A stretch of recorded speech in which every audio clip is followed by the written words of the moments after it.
Tidak pernah belanjawan mendapat perhatian setinggi ini dalam sejarah negara. Tapi kali ini, Belanjawan 2021 mengundang perdebatan lama sebelum ia dibentangkan lagi. Bukan sahaja kerana inisiatif-inisiatif yang terkandung di dalamnya, tapi bagaimana ia turut disulami dengan ketidaktentuan politik, tuntutan kerjasama bipartisan dan persoalan mengenai masa depan pentadbiran kerajaan. Dalam sejarah negara, tidak pernah belanjawan diubah selepas dibentangkan. Apatah lagi ditolak oleh ahli-ahli parlimen di Dewan Rakyat. Tapi kini, kita tidak boleh menafikan ini mungkin akan berlaku. Nasib Belanjawan 2021 akan ditentukan tidak lama lagi dan bersamanya nasib pentadbiran negara, nasib kerajaan dan nasib rakyat. Jadi mampukah ahli parlimen bangkit, ketepikan politik dan sentimen kepartian dan mencapai kerjasama bipartisan demi rakyat? Ini diskusi kami menjelang undi Belanjawan 2021.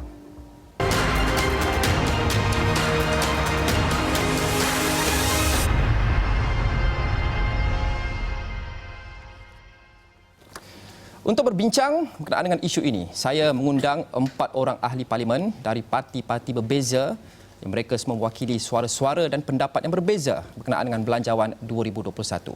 Saya disertai oleh Tan Sri Noh Omar, ahli Parlimen Tanjung Karang, Datuk Azizah Muhammad Don, ahli Parlimen Beaufort, YB Khalid Samad adalah ahli Parlimen Shah Alam dan juga YB Teo Ni Ching, ahli Parlimen Kulai daripada DAP. Selamat datang semua. Terima kasih. Terima kasih jemput datang. Saya mungkin nak mulakan dengan Tan Sri Noh Omar. Berkenaan dengan Tan Sri, pendirian UMNO berkenaan dengan Belanjawan 2021 ini, setakat ini ada sedikit percanggahan, perbezaan pendapat kita lihat. Sebagai contoh, Ketua Pemuda Datuk Dr. Ashraf Washidi Dusuki mengatakan, saya dan teman-teman di Pemuda UMNO berpendapat Belanjawan masih boleh dan berpeluang untuk ditambah baik oleh kerajaan. Datuk Seri Najib Razak mengatakan BN menyokong Belanjawan 2021 secara bersyarat dengan meminta beberapa perkara ditambah, termasuk lanjutan moratorium pinjaman secara automatik sehingga Jun tahun depan. Apa pendirian Tan Sri sendiri? Adakah Tan Sri menyokong Belanjawan 2021? Terima kasih. Selamat negarakan. Kita selalu jumpa dalam parlimen di Astro Wani. Mini parlimen. Ini kira-kira mini parlimen. Baik, saya mungkin bagi pandangan yang berbeza sikit. Saya tengok keadaan parlimen hari ini berbeza. Berbeza. Saya akan bagi hujah saya, kemudian kita boleh fikir sama ada bajet ini akan disokong ataupun tidak. Baik, saya nak bagi 3 faktor. Yang pertama, kedudukan ahli di parlimen pada hari ini. Yang kedua, peranan ketua whip. Dan yang ketiga, sejauh manakah parti menguasai kerajaan. Ini 3 ni selalunya yang akan menentukan perkara di dalam parlimen. Jangan tengok pandangan luar, tengok apa yang berlaku dalam parlimen. Dulu sahabat saya Shah Alam tak pernah jadi menteri. Sekarang ni pernah jadi menteri. Dulu kalau kita jadi kerajaan, pembangkang tak tahu apa peranan menteri. Kadang-kadang kita jawab kelentong pun pembangkang dia tak pernah faham. Ada kelentong lah. Ada lah kadang-kadang bila kita jawab soalan tambahan. Bila soalan tambahan tu, kita kena melalui pengalaman kita. Sebagai menteri, kita melalui pengalaman kita. Tetapi sekarang ini kita kena ingat, yang menjadi pembangkang ni ada pernah menjadi timbalan Perdana Menteri. Pernah menjadi Menteri Kewangan, pernah menjadi Menteri-Menteri, pernah menjadi timbalan Menteri Pendidikan. Nak cakap pasal Menteri Kementerian Pendidikan, YB pun tahu. Nak cakap pasal Kementerian Wilayah, Datuk Shah Alam pun tahu. Amat sukar kita nak ramalkan sama ada bajet itu diterima atau tidak, kerana masing-masing akan memberikan hujah melalui pengalaman masing-masing. Di dalam parlimen hari ini dan politik kerajaan sudah berubah. Dulu yes man, backbencher, yes man. Now, sekarang saya backbencher. Tapi saya tetap berdiri saya. Kalau betul, saya kata betul. Kalau tak betul, saya kata tak betul. Dulu mudah. Kita kata, parti menguasai kerajaan. Apa keputusan parti, kita ikut. Hari ini, oleh kerana kerajaan yang ada pada hari ini, kita kena faham bahawa semua dah mengakui bahawa wujudnya kerajaan Pakatan Nasional ini ialah kerana terbakarnya kerajaan PS. Bukan kami yang bakar. Bukan kami yang bakar. Tapi Tan Sri bakar ni YB Nicing ni kan. Kita akan bagi peluang untuk beri respon sebentar lagi. Tak apa. Teruskan dulu. Jadi bila rumah tu dah terbakar, kami, pendirian kami, saya lah MN, Muafakat Nasional, PAS dengan UMNO, memang nak bubar parlimen. Bila dipanggil menghadap agung, kami kata nak bubar parlimen. Tetapi oleh kerana suasana politik ketika itu, maka kerajaan baru ditubuhkan.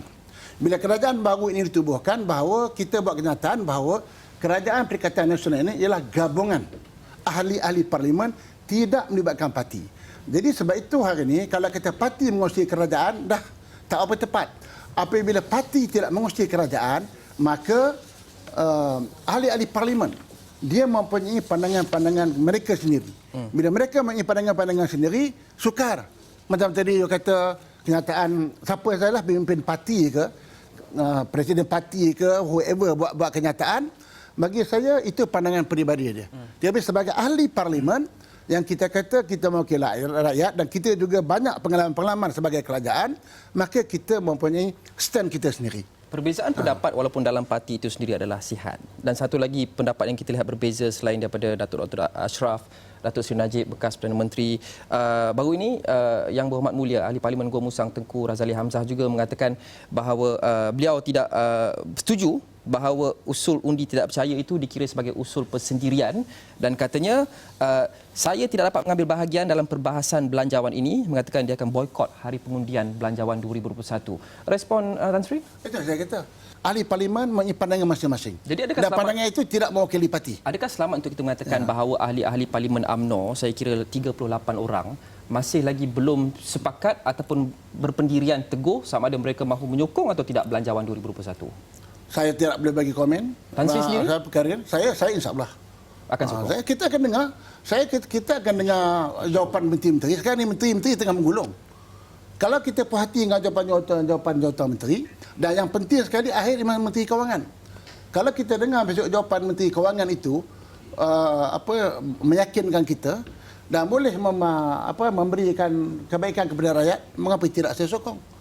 Tetapi kalau kita dengar jawapan-jawapan menteri yang jawapannya tidak seperti mana yang kita suarakan, seperti mana yang rakyat harapkan, kalau kita sokong nanti rakyat marah kita pula. Jadi wait and see. Itu saja. Sebelum saya pergi kepada YB Nicing, Datuk Azizah dan juga YB Khalid, satu soalan terakhir buat masa ini untuk Tan Sri. Berdasarkan telahan, pemerhatian dan perbincangan Tan Sri dengan rakan-rakan sejawat dalam kalangan ahli parlimen UMNO, adakah Tan Sri merasakan bahawa lebih ramai akan menyokong atau lebih ramai akan tidak? Masing-masing mengatakan wait and see, kita tunggu jawapan.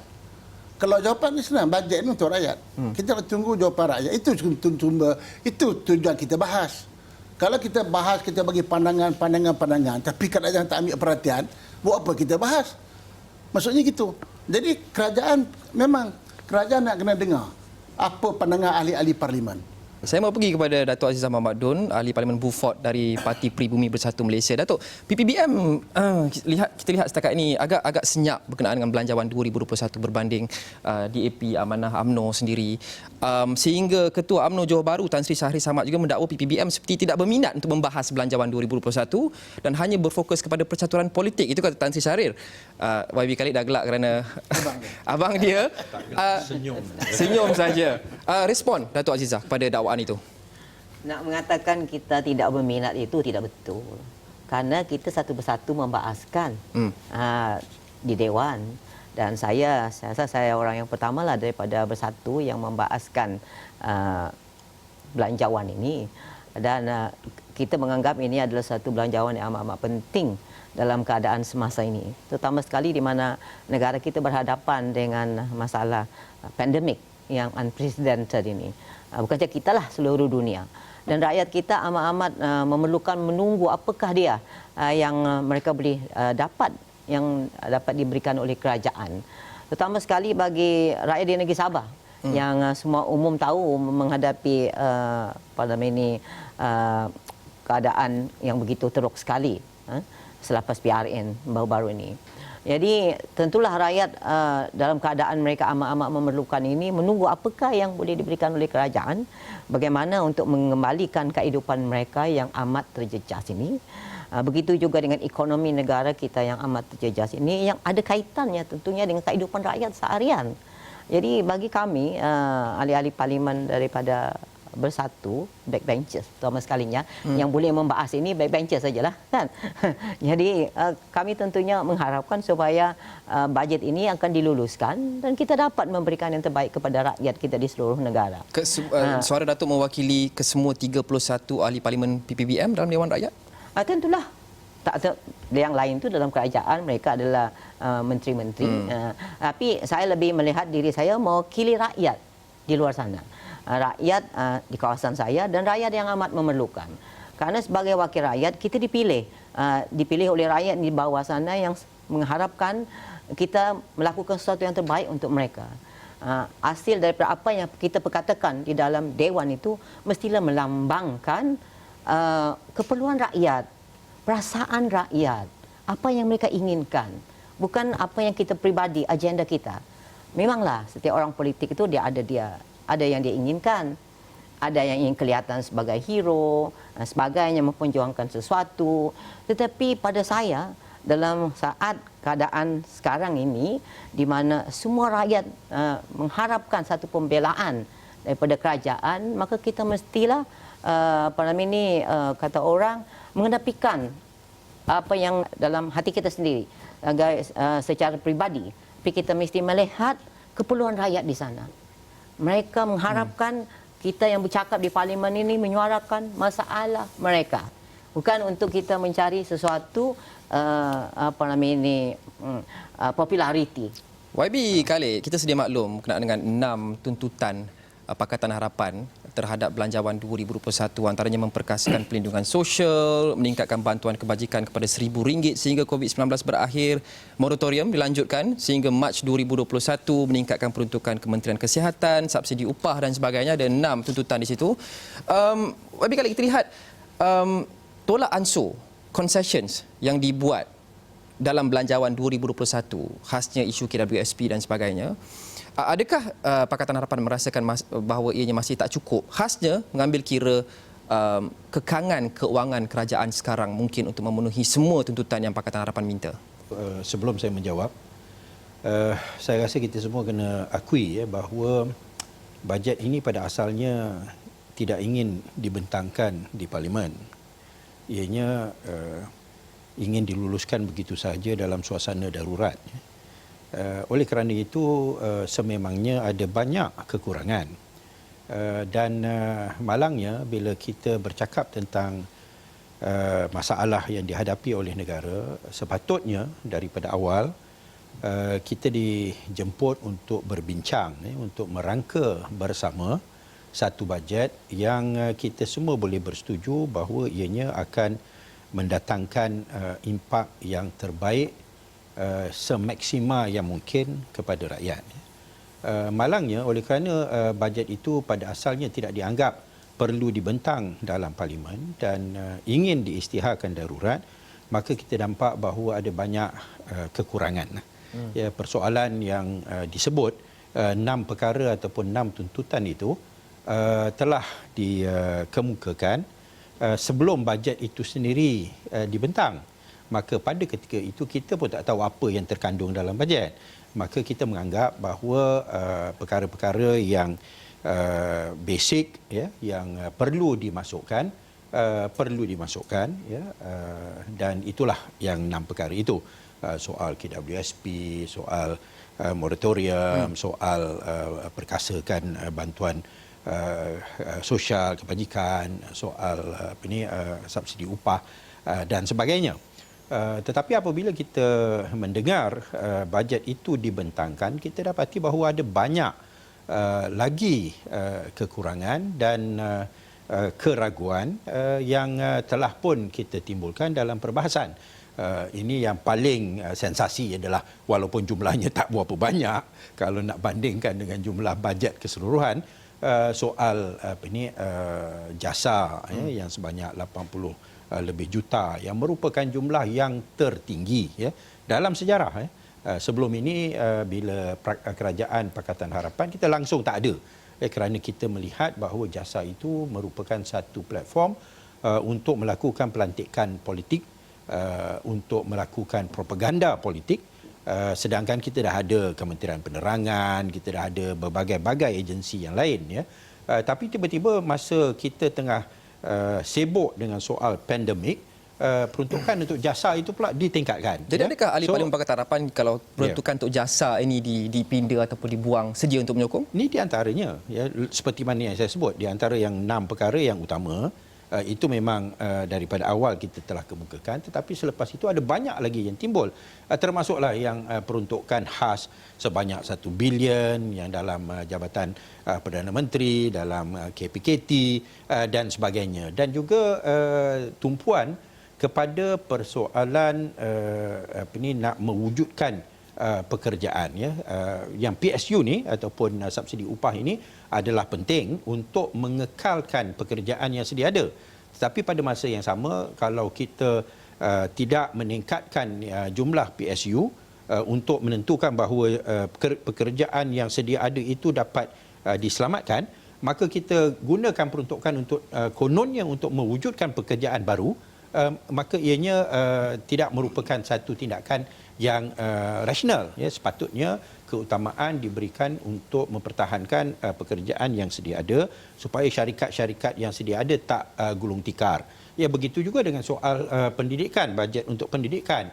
Ya, soal kita tak boleh nak pisahkan, ya, dasar dan pendekatan kita terhadap cara kita tangani pandemik COVID ini dengan kesan kepada ekonomi negara. Yes, maka kalau kita masih lagi melaksanakan satu pendekatan PKPB secara meluas, yes, dan tidak tersasar, ya, maka ianya akan menjejas juga ekonomi. Pelaksanaan PKPB ini mungkin dia teralih sedikit daripada fokus belanjawan 2021. Kita boleh bincangkan itu pada hari yang lain. Sebelum saya pergi pada YB Niching, saya nak quick reaction daripada Tan Sri Noh.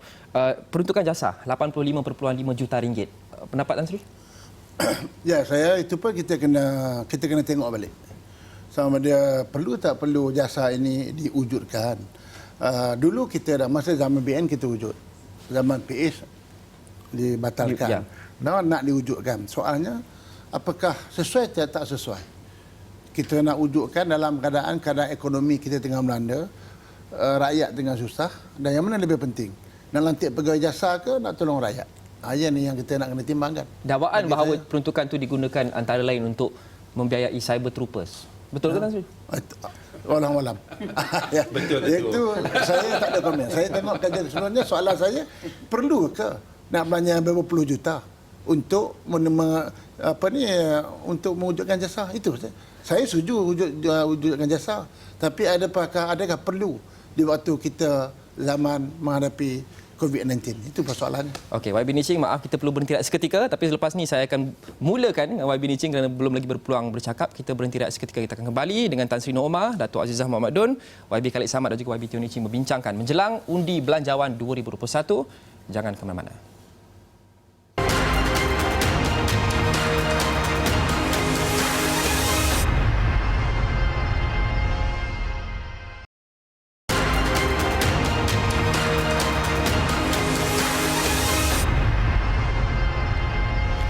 Apa nasib belanjawan 2021 beberapa hari saja sebelum hari pengundian di Dewan Rakyat? Ia memerlukan kerjasama bipartisan yang amat tinggi, mungkin lebih tinggi daripada mana-mana tempoh yang kita pernah lihat dalam sejarah negara. Tapi bagaimana juga kita memastikan semangat bipartisan dan kerjasama antara parti politik ini dapat kita kekalkan bukan sahaja sewaktu belanjawan kali ini, tapi lama selepas ini demi kebaikan rakyat.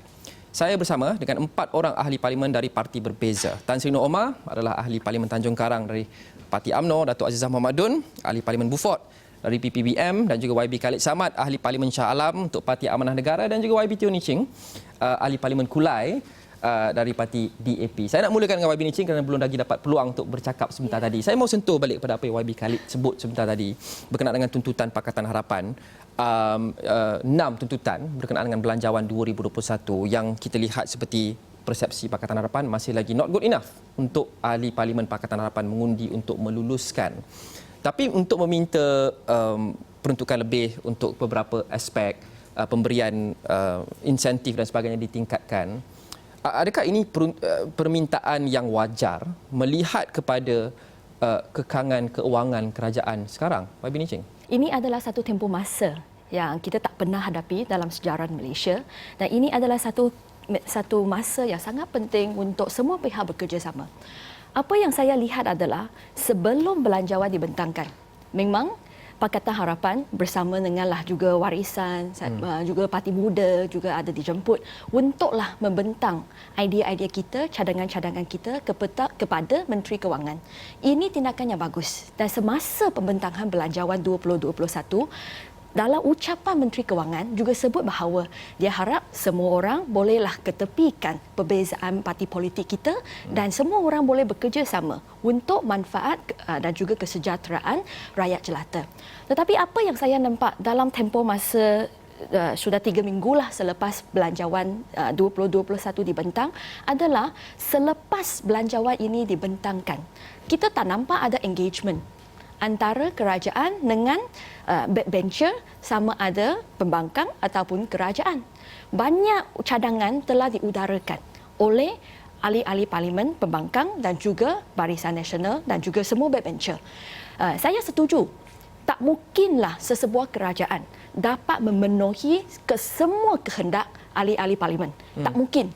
Tetapi kalau langsung tak ada engagement, bagaimana kita nak nampak keikhlasan yang datang dari kerajaan sekarang? Tapi engagement dilakukan sebelum pembentangan Belanjawan. Itu sahaja, dan itu adalah dalam satu masa yang sangat terhad. Saya rasa 1 jam atau 2 jam sahaja. Bagaimana dengan perbahasan di Dewan Rakyat? Ya, tetapi sampai hari ini apabila kita udarakan bahas kita, tetapi sampai sekarang kita tak dapat feedback. Sebenarnya feedback ini tak perlulah tunggu sampai Menteri Kewangan untuk buat penggolongan.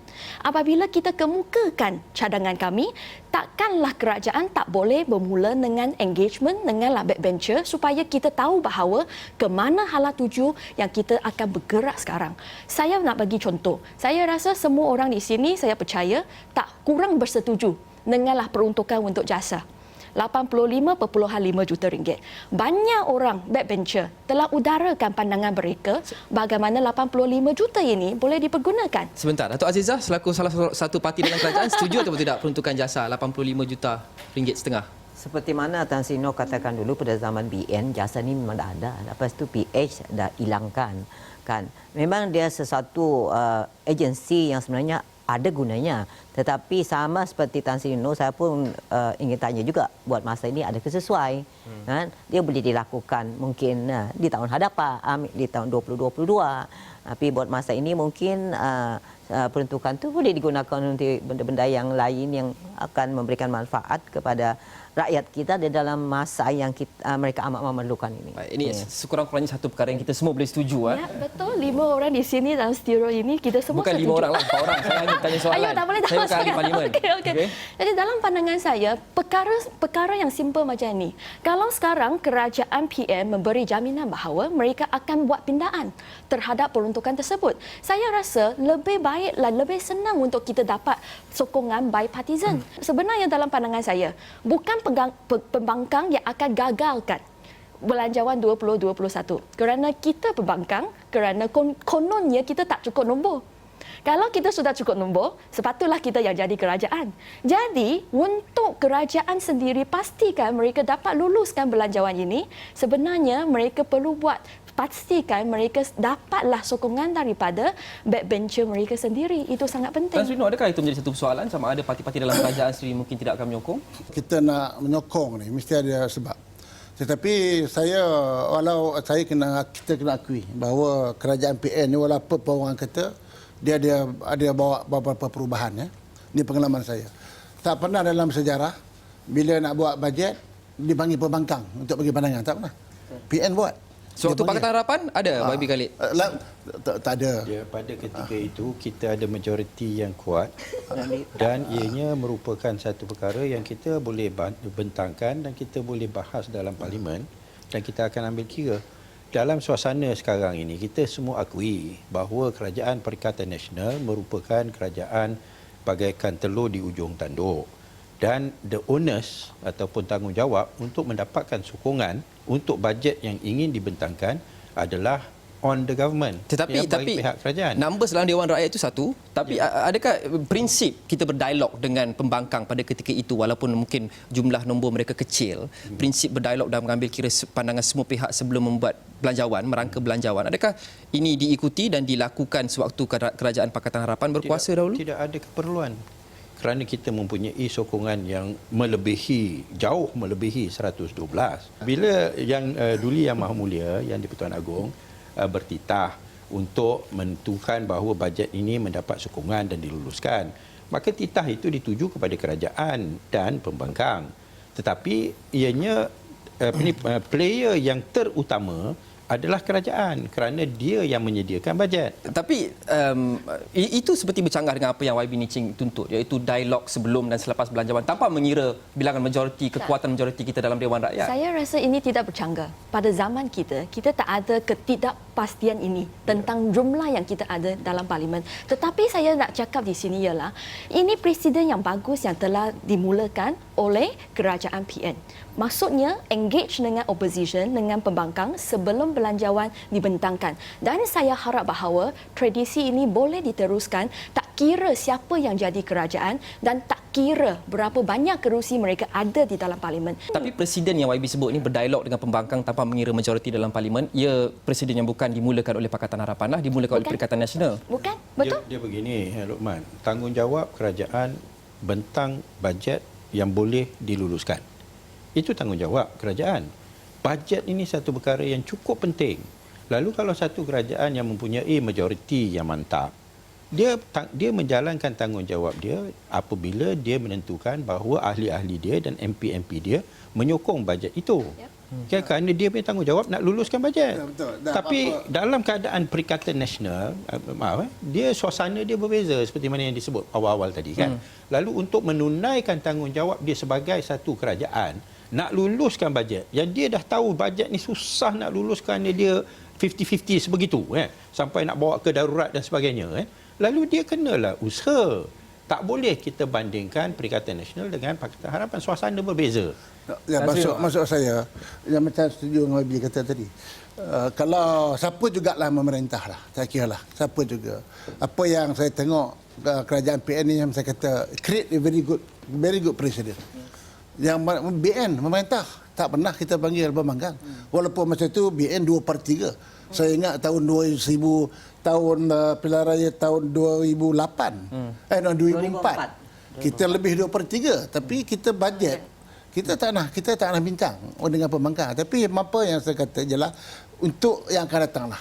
Kalau BN memerintah balik ke macam kata, eloklah menjemput pembangkang untuk bincang sebelum buat bajet. Saya bagi tahu, mungkin pembangkang tidak dipanggil lah, tapi saya nak beritahu kami backbencher, kita dah dua kali sepanjang debat bahas ni, Menteri Kewangan sendiri memanggil kami menerangkan apakah hujah-hujah itu dia tentu dia nak meyakinkan backbencher. Kerana kalau backbencher ni solid, kalau pembangkang tak sokong pun bajet akan lepas. Apa yang ada risau ni takut backbencher tak sokong, saya kata.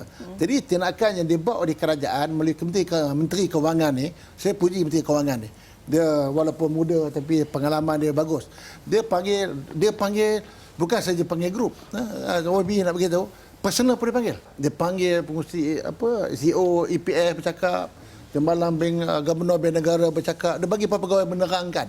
Kemudian kami berbahas dan akhirnya dia pun memberikan penerangan. Tetapi apa yang saya nak kata ialah daripada penerangan yang saya lalui lah, daripada diterangkan oleh para pegawai ni, yang saya nampak penyelarasan yang tidak ada. Saya ambil contoh kata moratorium, bagi contoh. Moratorium. Kita kata moratorium ni ramai orang duk fikir hutang bank. Tapi kita kena tengok moratorium ni ada dua. Satu yang hutang bank, satu lagi ni dengan kredit finance. Mengapa tidak diselaraskan? Sebab itu saya kata kalau saya jadi menteri KPKT, saya kata saya panggil ini yang kredit finance ni, saya yang keluarkan license, saya akan warning. Bagaimana tolong, kami tengah susah. Kalau bank boleh bagi moratorium, why you tak boleh bagi? Betul. Janganlah bila orang tak bayar, you nak pergi lelong bas dia, you nak pergi rampas bas dia. Faham tak? Ini penyelarasan. Isu moratorium ni antara isu yang mungkin sekali lagi mungkin empat ataupun ketiga lah sekurang-kurangnya boleh setuju, kerana kita lihat Pakatan Harapan pun ada tuntutan berkenaan dengan moratorium. Barisan Nasional ada tuntutan berkenaan dengan moratorium. Diberi dalam satu bentuk penangguhan 3 bulan, 6 bulan, tapi seolah-olah ianya tidak cukup memadai bagi Pakatan Harapan dan juga Barisan Nasional. Tempoh dan kadar moratorium yang diberikan, ada yang meminta sehingga diberikan sehingga tahun depan. Saya nak tanya Datuk Aziza selaku Wakil parti yang menyokong Belanjawan 2021, apa respon Datuk Azizah kepada tuntutan untuk ahli-ahli parlimen yang mengatakan bahawa okey, moratorium kelonggaran yang diberikan pada Belanjawan 2021 ni tak cukup bagus. Nak tunggu sampai tahun depan. Moratorium itu bagi mereka yang B40, B40, mereka akan dapat secara automatik. So there's no problem about mereka tu.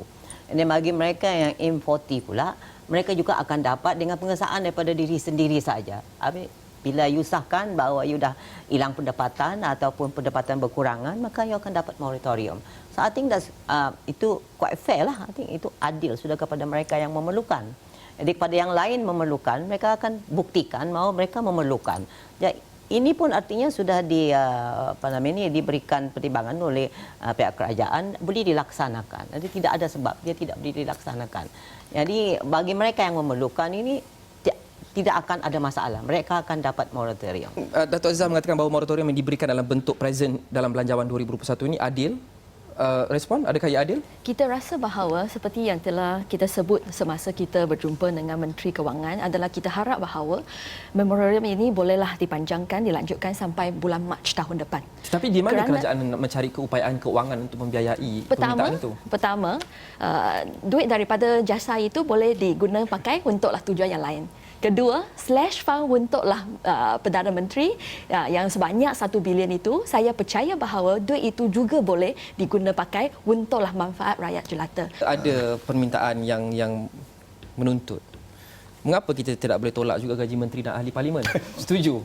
YB Nishing dulu. Kita memang ini adalah salah satu cadangan daripada pembangkang yang menyatakan bahawa sebenarnya pertama, saiz kabinet boleh dikurangkan, dikecilkan. Kerana sekarang jumlah menteri dan timbalan menteri banyak berbanding dengan zaman Pakatan Harapan. Dan sekarang kita tengok sidang parlimen, satu hari bersidang 4 jam sahaja.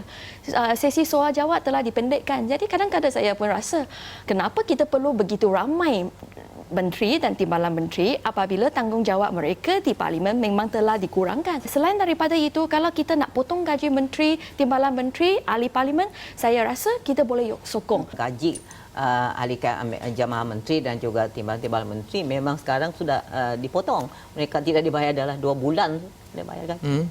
Adakah pengecilan kabinet? Datuk Azizah setuju? Saya rasa walaupun keadaan COVID ini memerlukan kita menumpukan banyak perbelanjaan kepada menyelesaikan permasalahan yang dihadapi oleh rakyat ini, tapi tidak berarti kita nak berhentikan pula pentadbiran negara kita.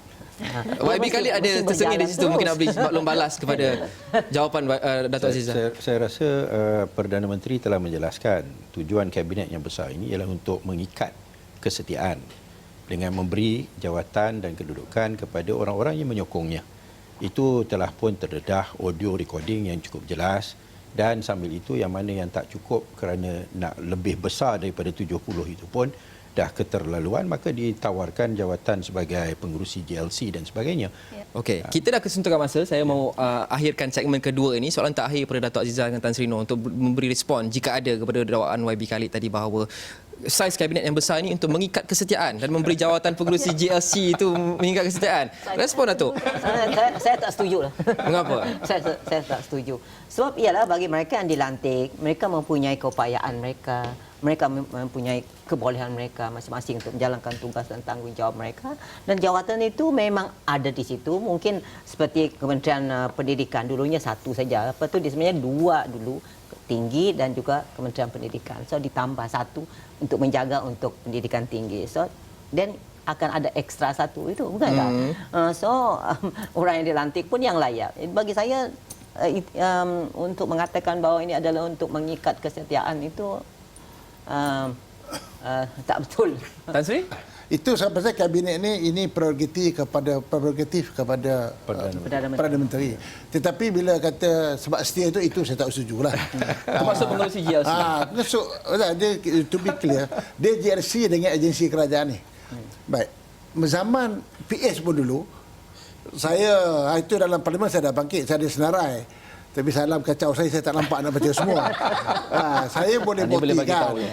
Zaman PAS pun dulu, pengurusi agensi kerajaan. Agensi kerajaan, betul. Boleh katakan Ya. semua orang dia lah. Ya. Dia dulu masa dalam Agensi kerajaan memang kita yalah. tak tentu. Memang agensi kerajaan dia kena ikut hala tuju yang ditetapkan oleh kementerian. Ya, betul. Tapi yang kita highlight ialah soal JLC. Betul. Zaman kita pun masa zaman JLC pun tak ada. Ada. Taklah ramai. Yang saya ingat kalau dalam yang ada JLC ni tak adalah ramai orang politik yang pegang JLC. Tapi agensi kerajaan ada. Agensi kerajaan. Jadi kalau kita tengok pun agensi-agensi kerajaan zaman PAS dengan sekarang pun sama je. Banyak orang politik. Ada yang calon kalah pilihan raya pun tak dapat jadi wakil rakyat, jadi juga pengurusi agensi-agensi kerajaan. Jadi tak ada timbul soal kesetiaan di sini. Jadi Itu prinsip agensi saya. kerajaan di bawah PH sama saja kata Tan Sri? dalam sama. kita punya manifesto kita highlight GLC. GLC. Bukan agensi kerajaan. Agensi kerajaan ini adalah badan kerajaan yang mesti ikut hala tuju kerajaan. Mesti ikut hala tuju kementerian. Perlu lantikan politik lah. Ya, kadang-kadang oleh kerana ianya merupakan sayap kepada kerajaan ataupun kementerian, maka semestinya ianya selari. Kalau ada orang pemimpin politik yang berkelayakan, tak ada masalah. Ya, so isu agensi kerajaan tak pernah menjadi pertikaian. Hanya apa yang kita telah sebut di dalam manifesto kita ialah JLC. Kerana JLC ini adalah badan tersendiri, commercial entity yang mesti bertujuan untuk nak buat duit dan buat keuntungan. Tapi yang agensi kerajaan kadang-kala is run at a loss oleh kerana dia nak capai matlamat-matlamat. Tapi tertentu. kalau zaman sekarang pun tak ada. Bahawa JLC kerajaan saya tak pasti berapa ramai orang politik. Tak ada juga ramai pun. Zaman PAS pun dulu saya ada contoh. Dekat Pening, JLC ada. Saya dulu ada senarai. Tapi tak apalah, benda tu dah lepas. Itu nanti kita bincang lepas ini. Kita dah lama dah, banyak dah kita lanjut masa. Kita perlu pergi berhenti rehat sekali lagi untuk kali terakhir dan kita pergi ke segmen terakhir. Selepas ini saya nak bincangkan bukan saja berkenaan dengan kerjasama bipartisan untuk Belanjawan 2021, tapi bagaimana kita nak memupuk semangat bipartisan itu lama selepas Belanjawan 2021, politik sihat, menepikan sentimen kepartian demi rakyat. Kita berhenti rehat seketika, kita bincang berkenaan dengan itu selepas ini. Jangan ke mana-mana.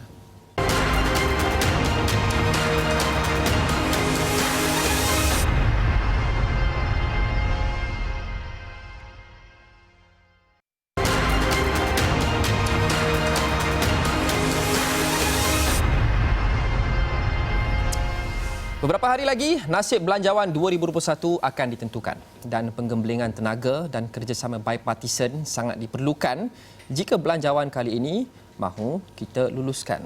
Tadi sepanjang dua bahagian yang sebelum ini kita dah bincangkan berkenaan dengan Belanjawan 2021 dan apa kerjasama dan apa cadangan, kritikan dan sebagainya yang wujud daripada semua parti. Tapi dalam bahagian terakhir ini saya mahu bincang berkenaan dengan kerangka kerjasama bipartisan secara keseluruhannya. Lama selepas Belanjawan dibentangkan, bagaimana kita memastikan politik kita semakin sihat, semakin matang, tidak terlalu taksub dengan politik kepartian dan semangat sentimen ataupun asabiah. Saya bersama dengan ahli parlimen daripada 4 parti yang berbeza, mewakili kerajaan dan juga pembangkang. Tan Sri Nur Omar adalah Parlimen Tanjung Karang daripada UMNO, Datuk Azizah Mohamad Dun adalah ahli parlimen Beaufort daripada PPBM, YB Khalid Samad, ahli parlimen Shah Alam daripada Parti Amanah Negara dan juga YB Teo Ni Cheng daripada Parti DAP. Saya mahu mula dulu dengan Tan Sri Nur. Kita bercakap mengenai kerjasama bipartisan. UMNO dan DAP antara yang sering bertelingkah lah. Pendirian No DAP oleh UMNO daripada dulu ni. Kita bercakap berkenaan dengan potensi untuk kita bekerjasama secara bipartisan. Tapi bila kita dah letak siap-siap pendirian No DAP at all cost, adakah ia sama sekali terus menutup pintu untuk sebarang kerjasama bipartisan dilakukan ke hadapan? Ini No DAP ni memang keputusan parti kita. Kerana kita lihat bahawa dalam perlembagaan DAP tak sama dengan perlembagaan UMNO. Kalau tengok perlembagaan DAP, kita dah tengok daripada segi memberi pengiktirafan yang dijamin di dalam perlembagaan. Saya tengok tidak disebut dengan jelas dalam perlembagaan DAP. Pendirian DAP selalu kita tak cabar apa-apa dalam perlembagaan mungkin kita. masukkanlah deklarasi setapak. UMNO kita untuk perjuangkan keadilan sosial. Perjuangan kita untuk tolong keadilan sosial tanpa mengira kaum. Ini bukan sudah tentu bukan satu-satunya isu yang menjadi perbalahan ataupun perdebatan antara DAP dan UMNO. Tapi dari segi politiknya, mengapa hubungan UMNO dan DAP jadi begitu toksik sejak beberapa tahun lepas? Saya nak tanya Wabi Nicing dengan Tan Sri Noh. Mungkin kerana dulunya kita tak ada begitu banyak platform untuk kita berdialog. Sebab tu saya rasa usaha Parlimen untuklah wujudkan jawatan kuasa pilihan khas adalah satu inisiatif yang bagus. Pada zaman PH, kita mulakan jawatan kuasa pilihan khas dan sekarang juga diteruskan oleh PM. Dan ini adalah jawatan kuasa bipartisan supaya kita boleh duduk dan bincang tentang isu-isu secara rasional. Saya setuju dengan pandangan Tan Sri Noh awal-awal tadi. Dia cakap bahawa selepas kami pernah menjadi kerajaan, sekarang dalam pandangan saya, kami bolehlah menjadi pembangkang yang lebih mantang. Dan oleh sebab itu, kalau kita ada satu platform di mana kita semua orang yang berpengalaman dalam bidang tersebut boleh duduk dan bincang, ini adalah lebih senang untuk kita mencapai konsensus.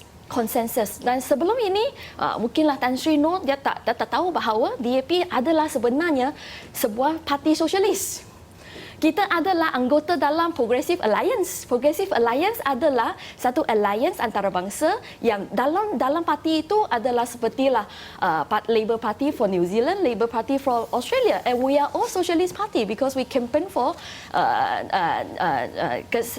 I will say kesamaan. Tan Sri, betul ke DAP menjadi modal serangan bagi UMNO, terutamanya apabila DAP berada dalam kerajaan? Bila bawa dasar yang dibuat, contoh macam tabung haji, sebagai banyaklah isu kalau saya nak minta benda ni kita dah bahas. Kita dah bahas di dalam parlimen dah. Saya dah bagi panjang lebar dengan bekas Menteri Kewangan pun kita dah argue, dan sejak saya menjadi ahli parlimen dulu, contoh ada juga suara dia kata mengapa UiTM tidak boleh dibuka kepada bukan Melayu. Ada juga suara itu dibuat. Tapi saya kata tak boleh. Saya pernah cakap dalam parlimen, check the handset. Saya kata UiTM hanya untuk orang Melayu. Kalau saya mau pertahankan itu, saya tak resis. Tapi kalau ada pula orang kata UiTM ni boleh buka daripada bukan Bumi Putra, saya kata yang cakap itu, yang resis sebagai contoh. Jadi artinya kami UMNO, apa yang telah dijaminkan hak-hak kami, artikel di dalam perlembagaan itu kita akan pertahan. Okay. Siapa yang nak challenge, itu maknanya kita kena gaduh lah. Okay. Itu kita tidak akan beranjak daripada YB Khalid dengan Dato' Azizah dah lama tak bercakap. Tapi tadi saya nampak YB Khalid ada macam respon kepada apa yang Tan Sri Noh katakan. YB, apa respon YB? DAP digunakan oleh UMNO untuk memomokkan orang Melayu supaya orang Melayu akan sentiasa rasa terancam, dan itu adalah strategi politik yang digunakan oleh UMNO untuk mendapatkan sokongan orang Melayu. Ini apa yang dikatakan boogeyman lah, ya. Untuk supaya orang Melayu akan sentiasa merasakan bahawa mereka perlu mendapatkan perlindungan, pembelaan, kerana kalau tidak DAP akan berkuasa, maka orang Melayu akan dianiaya dan sebagainya.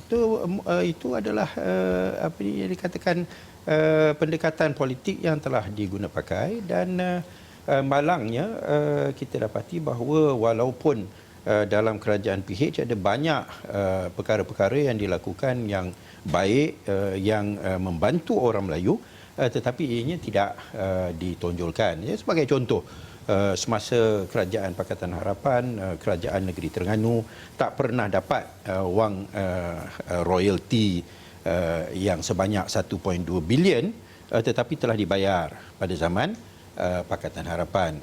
Kerajaan negeri Kelantan juga hampir 100% penduduknya orang Melayu telah mendapat sebanyak 400 juta, sehingga dia tak tahu apa nak buat, terkejut beruk, dia beli kereta Mercedes sampai 14 buah, ya, dan naikkan gaji dan sebagainya, ya. Ini semua adalah propaganda politik, dan saya setuju bahawa bila kita inginkan pendekatan bipartisan, maka kita kena terima semua pihak, dan kita mesti berbincang, dan kita kena hormat keputusan yang dibuat oleh rakyat. Hakikatnya DAP dia bukan masuk dalam parlimen ikut pintu belakang.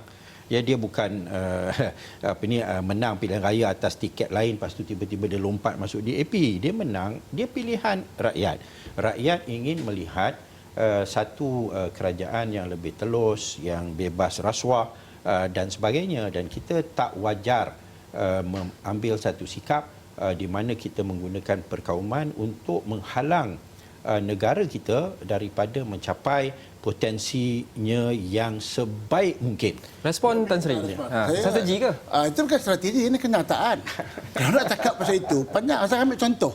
Saya pernah cakap dalam parlimen. Memang kita tak nafikan dalam perlembagaan negara kita memang ada diskriminasi. Saya pernah cakap. Artikel 12. Mengapa hanya duit-duit kerajaan saja boleh digunakan untuk memberikan pembelaan kepada orang Islam? Buat masjid, buat surau, elon imam, semua duit kerajaan. Tapi nak buat kediaman rumah ibadat yang bukan Islam mungkin tak boleh. Satu.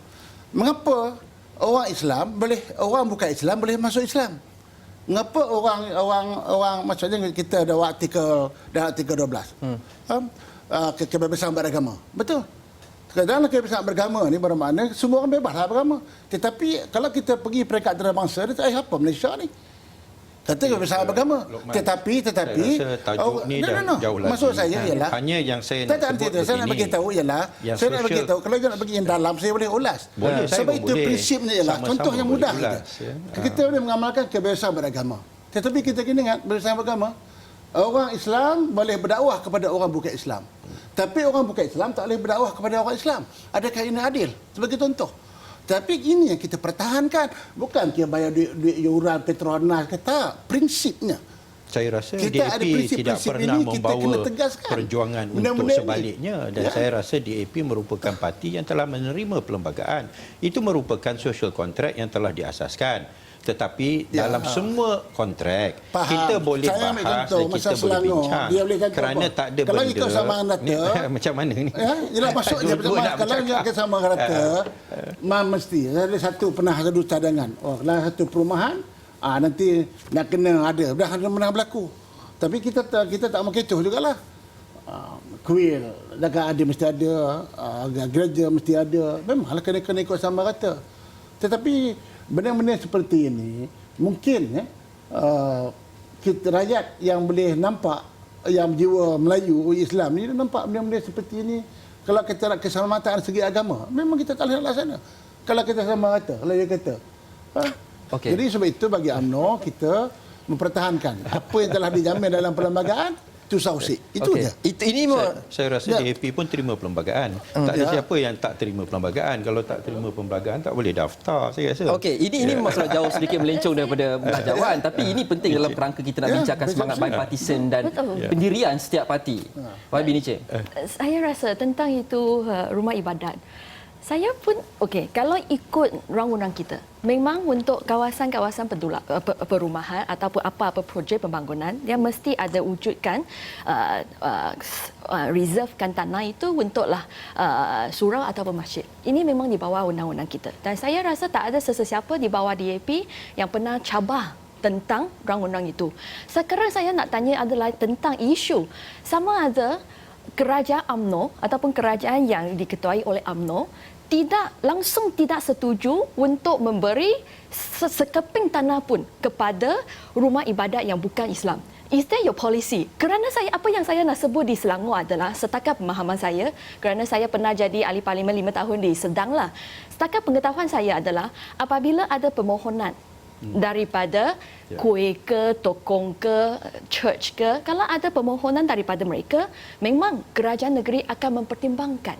Dan mereka akan luluskan kalau tempat itu memang sesuai. Kalau tak sesuai, saya percaya juga ada permohonan yang pernah ditolak. Saya tak ada angka di sinilah. Jadi saya nak tanya di sini adalah, dan sebenarnya saya percaya pada zaman BN pun ada tanah-tanah kerajaan yang diluluskan kepada rumah ibadat bukan Islam. Di Kelantan kita juga ada tokong.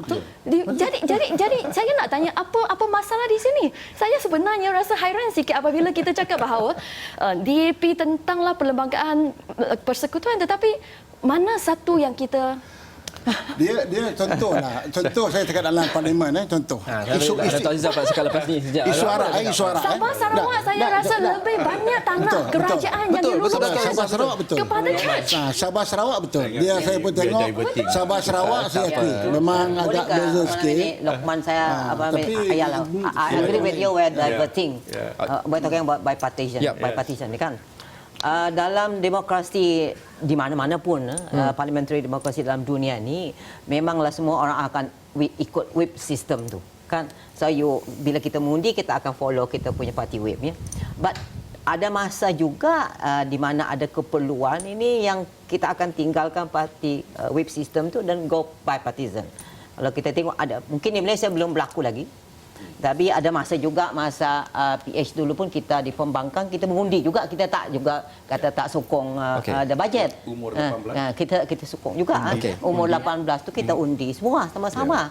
So dia pernah berlaku. Okey. Jadi pada saya masa ini bajet ini adalah penting untuk rakyat semua. Walaupun kita mempunyai pandangan-pandangan tertentu, kita kemukakan masing-masing, ini kita nak itu, nak ini, nak itu. Tapi ada end of the day, apakah yang penting? Okey. Sikit jangan celah, sikit je. Sikit je. Ya, ini pun sejarah ni, sejarah. Selalunya kalau usul yang kerajaan buat selalunya lepas selalunya. Tapi yang waktu PH merintah betul. Satu perlembagaan ubah umur 18 tahun memang kita sokong 2/3 sokong. Tapi jangan lupa mengapa M63 M63 sebab apa gagal. Padahal kita sudah bersetuju tu. Saya mengakui. Sebelum tu memang kita ada berpakat. Kalau tak ada berpakat takkan kerajaan nak bawa dalam parlimen. Tapi mengapa last minute tiba-tiba gagal? Okey. Mesti ada sebab-sebab tertentu. Kita nak akhiri sekarang Tan Sri Nak balik pada belanjawan, soalan terakhir Kalau belanjawan tidak diluluskan, ada cadangan untuk belanjawan interim dibentangkan untuk meneruskan pentadbiran negara untuk 3 ataupun 4 bulan sahaja yang pertama tahun depan.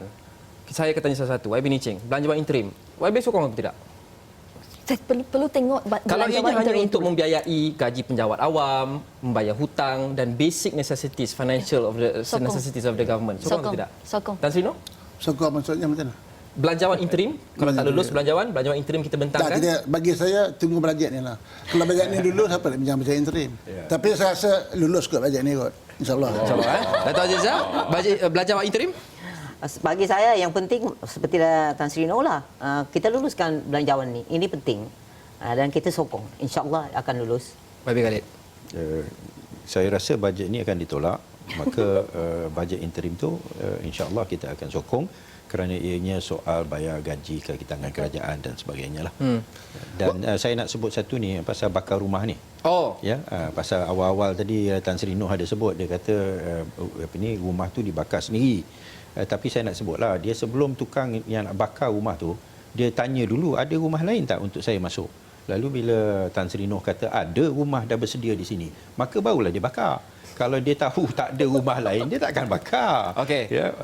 Okey. So janganlah cuci tangan. Kita pasal 2 jam betul maksudnya. Okey. Kita kalau nak, kita kata tak ada rumah dah. Kita kata kita buat rumah baru. Sebab kita buat parlimen betul.